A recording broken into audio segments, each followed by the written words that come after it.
ಸಾಯಂಕಾಲ ಒಂದು ಸ್ವಲ್ಪ ಬಿಡಿ ಹೂವು ಬಂದಿತ್ತು ಮನೆ ಹತ್ರ. ಬಿಡಿ ಹೂವು ತೊಗೊಂಡಿದ್ದೆ ಕಟ್ಕೊಳ್ಳೋಣ ಅಂತ ಅಂದ್ಬಿಟ್ಟು. ಏಕೆಂದರೆ ನಮ್ಮ ತಂಗಿನೋ ಇದ್ಲು ಮನೆಯಲ್ಲಿ ಅಡುಗೆ ಮಾಡೋದಕ್ಕೆ ಎಲ್ಲದಕ್ಕೆ ಹೆಲ್ಪ್ ಮಾಡ್ತಾಳೆ. ನಾನು ಹೂವು ಕಟ್ಕೋಬೋದು ಅಂತ ಅಂದ್ಬಿಟ್ಟು ಹೂವು ಎಲ್ಲ ಬಿಡಿಸಿ ಎಲ್ಲ ಕಟ್ಕೊಳ್ತಾ ಇದ್ದೆ. ಸೊ ಏಕೆಂದರೆ ಇವಾಗ ಆಷಾಢ ಮಾಸ ಇದೆ ಅಲ್ವಾ, ಸೊ ಹಾಗಾಗಿ ದೇವಸ್ಥಾನಕ್ಕೆ ಪೂಜೆ ಕೊಟ್ಟಿದ್ದೆ. ಒಂದು ಸ್ವಲ್ಪ ಪ್ರಸಾದ ಎಲ್ಲ ಕೊಡೋದೆಲ್ಲ ಇತ್ತು ಮಾಡ್ಕೊಂಡೋಗಿ ಬೆಳಗ್ಗೆ. ಸೊ ಹಾಗಾಗಿ ಎಲ್ಲ ರೆಡಿ ಮಾಡ್ಕೊಳ್ತಾ ಇದ್ದೆ. ಸಾಯಂಕಾಲ ಸ್ನ್ಯಾಕ್ಸ್ಗೆ ಅಂತ ಅಂದ್ಬಿಟ್ಟು ಮಕ್ಕಳಿಗೆ ಎಲ್ಲನೂ ಸಹ ಸ್ವಲ್ಪ ಬಜ್ಜಿ ಮಾಡಿಕೊಟ್ಲು. ಸೊ ಯಾರಾದರೂ ಒಬ್ಬರು ಎಕ್ಸ್ಟ್ರಾ ಇದ್ದರೆ ನಮ್ಮ ಮನೆಯಲ್ಲಿ ಈ ಥರ ಏನಾದರೂ ಡಿಶಸ್ ಮಾಡಿಸ್ಕೊಳ್ತೀನಿ. ಯಾಕಂದರೆ ನಮ್ಮ ಚಂದು ಅಂತೂ ಆಯಿಲ್ ಫುಡ್ ಏನೂ ತಿನ್ನೋದೇ ಇಲ್ಲ. ಅವನು ಬಜ್ಜಿ ಬೊಡ್ಡ ಈ ಥರದ್ದೆಲ್ಲ ತುಂಬಾ ಅವಾಯ್ಡ್ ಮಾಡ್ತಾನೆ. ಸೊ ನಮಗಿಷ್ಟ ಅಂತ ಅಂದ್ಬಿಟ್ಟು ನಾವೇ ಮಾಡ್ಕೊಂಡ್ವಿ.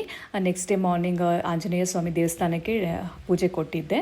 ಸೊ ಪೂಜೆಗೆ ಪ್ರಸಾದ ಎಲ್ಲನೂ ಸಹ ನಾನೇ ಮನೆಯಲ್ಲಿ ಮಾಡ್ಕೊಂಡು ಹೋಗಿದ್ದೆ. ಸ್ವಲ್ಪ ಪುಳಿಯೋಗರೆ, ಪೊಂಗಲ್ಲು ಮತ್ತು ಮೊಸರನ್ನ ಮಾಡ್ಕೊಂಡು ಹೋಗಿದ್ದೆ. ಹಾಗೆ ಪೂಜೆ ಎಲ್ಲ ಚೆನ್ನಾಗಿ ಮಾಡಿದ್ರು. ಪೂಜೆ ಎಲ್ಲ ಚೆನ್ನಾಗಿ ಆಯಿತು. ನೀವು ಎಲ್ಲರೂ ಸಹ ದೇವರ ದರ್ಶನ ಮಾಡಿಕೊಂಡು ಎಲ್ಲರಿಗೂ ದೇವರು ಒಳ್ಳೆಯದನ್ನು ಮಾಡಲಿ ಅಂತ ಬೇಡ್ಕೊಂಡು ನಾನು ಒಂದು ಸ್ವಲ್ಪ ಪ್ರಸಾದ ಎಲ್ಲನೂ ಕೊಟ್ಬಿಟ್ಟು ಎಲ್ಲರಿಗೂ ಸೊ ಬಂದೆ. ಸೊ ಇದು ಇವತ್ತಿನ ಮಿನಿ ಬ್ಲಾಗ್ ಆಗಿರುತ್ತೆ. ಪ್ಲೀಸ್ ಫಾಲೋ ನೋಡ್ತಿದ್ರೆ ಫಾಲೋ ಮಾಡಿ. ನನ್ನ ಯೂಟ್ಯೂಬ್ ಚಾನಲ್ಗೂ ಸಹ ಸಬ್ಸ್ಕ್ರೈಬ್ ಮಾಡಿ. Thank you.